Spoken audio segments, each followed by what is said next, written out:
네. 검찰 개혁 입법이 일단은 완료가 됐죠. 어제 뉴스 세기 시간에도 잠깐 그 얘기를 했었습니다만 이렇게 되면 후순위 이제 작업이 경찰 개혁 입법인데요. 이 문제 어떻게 될지 궁금하고 또 관심사 가운데 하나가 검찰 후속 인사가 어떻게 되는 거냐. 이른바 차장급과 부장급 인사가 어떻게 되느냐. 이게 관심사인데 이게 왜 관심사냐면 검찰이 현재 그 벌이고 있는 그 몇 가지 중요한 수사가 있습니다. 이른바 감찰무마 의혹 사건 수사, 그다음에 이른바 하명 수사 의혹 사건 수사 이런 것들에 영향을 미치느냐 안 미치느냐 이게 또 관심사이기 때문인데요. 이분 연결해서 이에 대한 입장 들어보겠습니다. 어제 경찰에 사직서를 내고 총선 출마 선언을 한 분이기도 한데요. 황운하 경찰인재개발 원장 전화로 만나보겠습니다. 원장님 나와 계시죠? 예, 안녕하세요. 네, 안녕하세요, 원장님. 총선 예, 출마와 관련해서는 좀 짧게 좀 하나만 여쭤보고 넘어가겠습니다. 얼마 예, 전에 원장님께서 어떤 말씀을 하신 바가 있냐면 검찰 개혁의 명분을 위해서라면 대전이 아니라 서울에서 출마라고도 하겠다 이렇게 그 말씀하신 바가 있는데요. 맞습니다. 언론은 지금 뭐 대전 중구 출마설을 뭐 거의 기정사실처럼 보도하던데 지역이 바뀔 수도 있는 예, 겁니까? 그것은 제가 이전에 뭐 이미 입장을 밝힌 것처럼 저의 그 정치 참여의 명분, 동기는 검찰 개혁 또는 네, 경찰 개혁이기 때문에 예, 검찰 개혁이나 경찰 개혁의 명분에 부합되는 일이라면 네, 지금도 어느 지역이든지 출마할 수 있습니다. 그래요.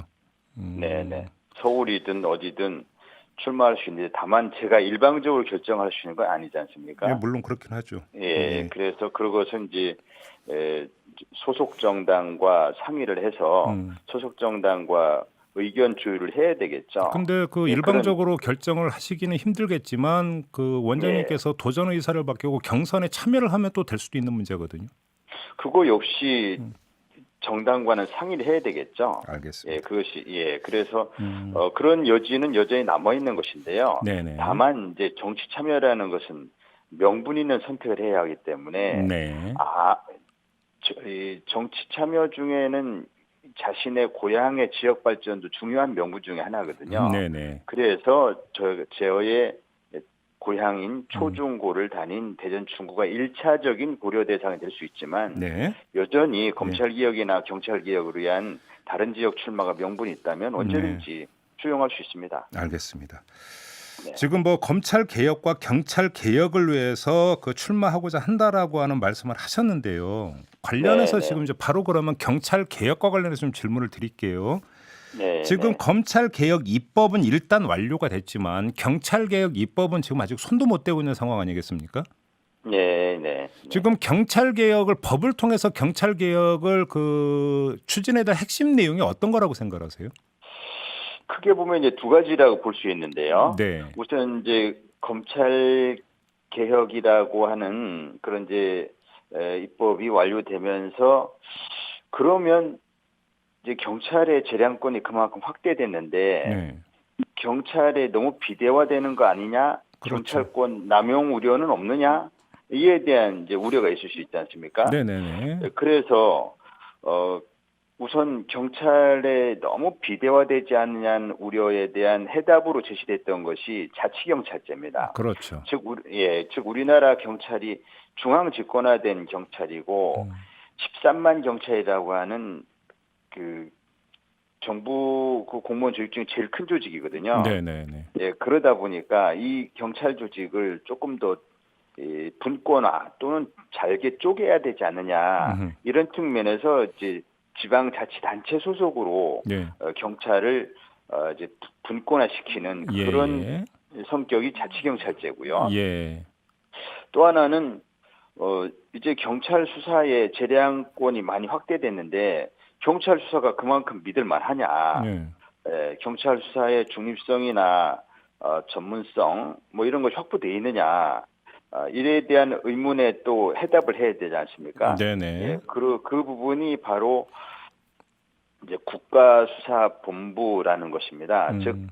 그 경찰 중에 수사경찰은 사실상 경찰 조직에서 분리를 해서, 그러니까 일반 행정경찰과 수사경찰을 분리해야 한다는 그 요구들이 많거든요. 네, 네, 네. 그런데 수사경찰과 행정경찰을 조직 자체로 분리하는 것은 음. 세계 어느 나라 경찰에도 그런 사례가 없고요. 어. 그것은 이제 현실에서는 불가능한 이야기인데 예. 여기서 중요한 그런 주장이 나오는 취지는 수사경찰의 중립성, 독립성, 전문성 이런 걸 말하는 거잖아요. 예. 네, 그렇기 때문에 실질적으로 그런 수사경찰의 중립성이나 독립성이 확보되면 되기 때문에 그런 방안으로서 국가수사본부가 예. 거론됐던 것이고 국가수사본부를 만들려면 역시 입법 작업이 있어야 합니다. 그래서 크게 보면 경찰권의 분권화를 위한 자치경찰제 마련, 예. 또 하나는 경찰의 수사의 신뢰도 제고를 위한 국가수사본부 설치. 알겠습니다. 이것이 후속 입법 작업으로 이루어져야 된다. 이렇게 근데 볼 수 있겠습니다. 지금 말씀하신 것 중 하나는 좀 확인을 해야 될 것 같은데 행정경찰 예. 경찰과 수사경찰을 분리하는 것은 현실에 안 맞다 이렇게 보시는 거예요? 이론적으로는 가능한데요. 네. 이론적으로는 가능하지만 현실적으로 경찰 활동, 치안 활동이 범죄 수사와 분리돼서 있을 수가 없거든요. 네. 예컨대 도둑을 잡는 일은 수사인데요. 그것과 치안을 어떻게 분리합니까? 잠깐만요, 원장님. 근데 행정경찰과 수사경찰을 분리하자라고 하는 이 발상의 출발점은 예. 관료화되어 있고 오히려 상급자가 될 가능성이 높은 행정경찰이 그 다른 어떤 그 목적과 의도를 가지고 수사에 개입해 들어가면은 그 경찰력이 왜곡될 수 있다라는 문제의식에서 출발했던 거 아닌가요? 그러기 때문에 바로 국가수사본부를 만드는 건데요. 네. 그렇다면 이제 지금 말씀하시는 것이 예컨대 경찰서장. 그렇죠. 경찰서장이 예, 행정경찰이 예, 되는 예. 거죠. 그렇게 되면은. 그러니까 경찰서장을 행정경찰로 보시는 거잖아요. 예. 또 이제 지방경찰청장 예. 또는 이제 경찰청장 이런 분을 말씀하시는 것이죠. 이런 분들이 이 행정경찰인데 수사에 부당하게 개입하는 네. 어떤 불순한 의도를 가지고 부당하게 개입하는 것을 차단해야 되지 않느냐. 네. 이런 취지이기 때문에 그래서 그 취지에 대해서 그런 우려를 해소할 수 있는 그 대책으로 제시된 것이 바로 국가수사본부라는 것이고 네. 국가수사본부라는 것은 그런 경찰서장, 지방경찰청장, 경찰청장이 수사 지휘 라인에서 배제됩니다. 예, 그래서 그러한 그 목적 달성을 할 수 있다는 것이고. 알겠습니다.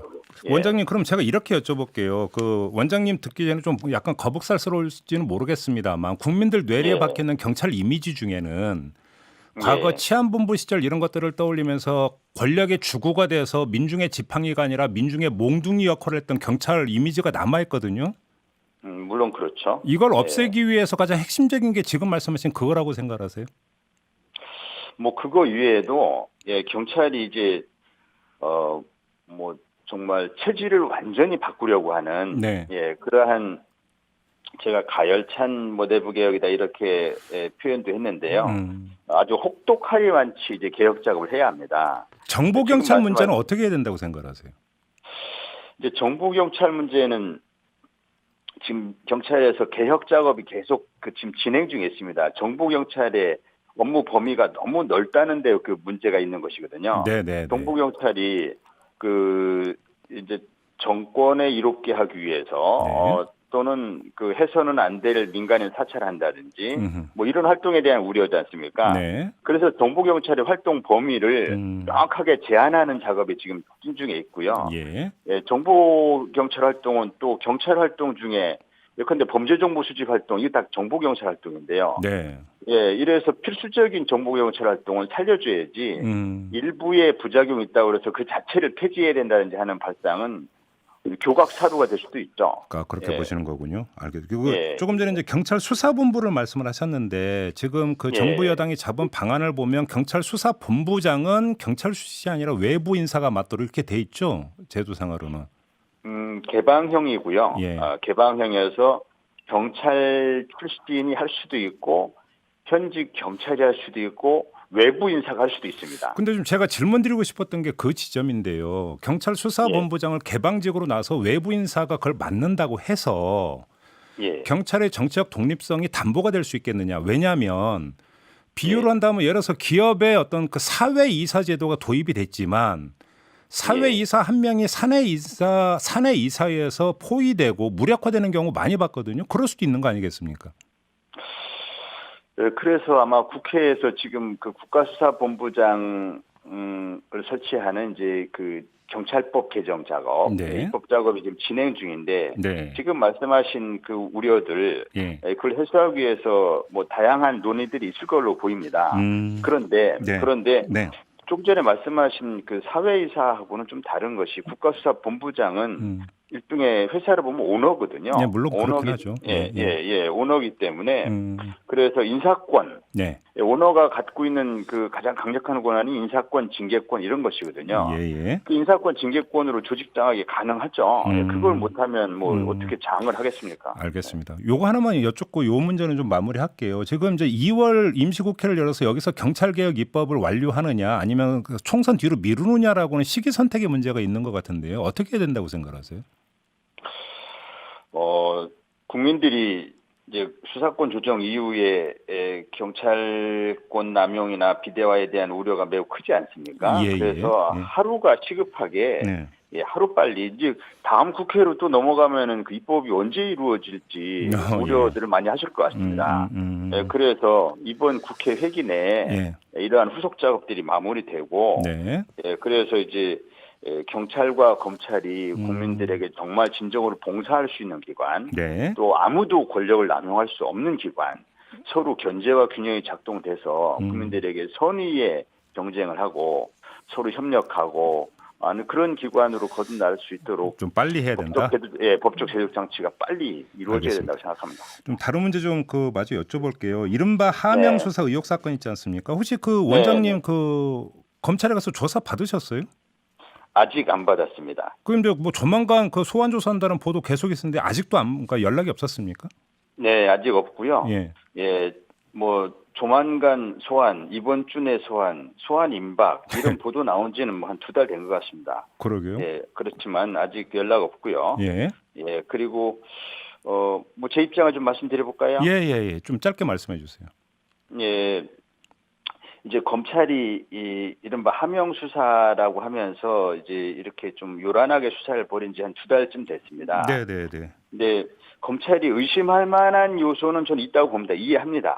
즉 그 청와대가 경찰을 동원해서 선거 개입 목적으로 부당한 수사를 한 거 아닌가? 라는 그 의심할 만한 요소가 있다고 저는 봅니다. 그런데 그것은 검찰의 그냥 단지 주관적인 상상, 허구에 불과할 수도 있거든요. 그렇지 않겠습니까? 그렇기 때문에 조용히 좀 알아보다가 결정적인 증거가 포착되면 청와대든 어디든 성역 없이 수사해야죠. 성역 없이 수사하는 건 좋은데 그러나 우리가 청와대, 살아있는 권력인 청와대를 상대로 수사하는 거야. 이렇게 하면서 과잉 수사가 벌어진다든지 먼지털이 수사가 벌어진다든지 별건 수사가 벌어진다든지 뭐가 나올 때까지 계속 파본다든지 하는 그런 것까지 무리한 수사가 정당화되는 건 아니지 않습니까? 알겠습니다. 그래서 그 무리한 수사 없이 오로지 진실을 그대로 사건 어디로 몰아가려고 하거나 짜맞추기 하려고 하지 말고 진실 그대로 직시하는 정말 법조인의 양심을 걸고 하는 수사를 했으면 좋겠다. 이 점은 어떻게 보세요, 원장님? 지금 이제 그 차장 부장급 검사 인사가 예정이 되어 있는데 초점은 요건으로 한정을 하죠. 하명 수사 의혹 사건을 수사했던 수사팀을 지휘했던 인사가 교체가 되느냐 마느냐가 지금 초점이란 말이에요. 원장님은 어떻게 해야 돼? 그러니까 어떻게 해야 된다고 생각하세요? 그건 전 중요하지 않다고 봅니다. 그래요? 다만 중요하지 않은데 만약에 수사에 무리한 점이 있었다면 그에 대한 통제 방안은 뭡니까? 무리한 수사에 대해서 문책은 누가 해야 합니까? 그게 인사권입니다. 그게 인사권이잖아요. 검찰이 우리는 정당한 수사라고 한다고 주장할 수도 있겠지만 무리한 수사인지 여부를 판단하는 사람은 인사권자입니다. 그래서 그렇지만은 그래서 이제 그 교체가 이루어질 수도 있고 뭐 그건 제가 관여할 일도 아니고 저는 모르는 바지만 그러나 대한민국 검사 누구라면 다 수사권에 있는 것이고 대한민국 검사 누구든지 다 법조인의 양심을 걸고 사실 그대로 있는 그대로 진실 그대로 수사한다면 아무 문제가 없는 것이죠. 그래요. 그런 입장이시군요.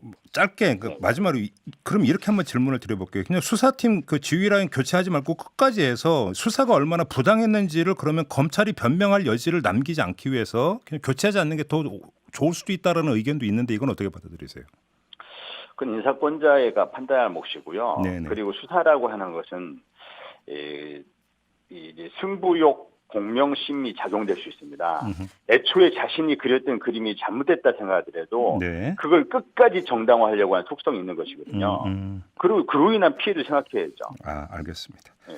자, 말씀 여기까지 들어야 될 것 같네요. 고맙습니다, 원장님. 네, 감사합니다. 네, 황운하 경찰 인재개발 원장이었습니다.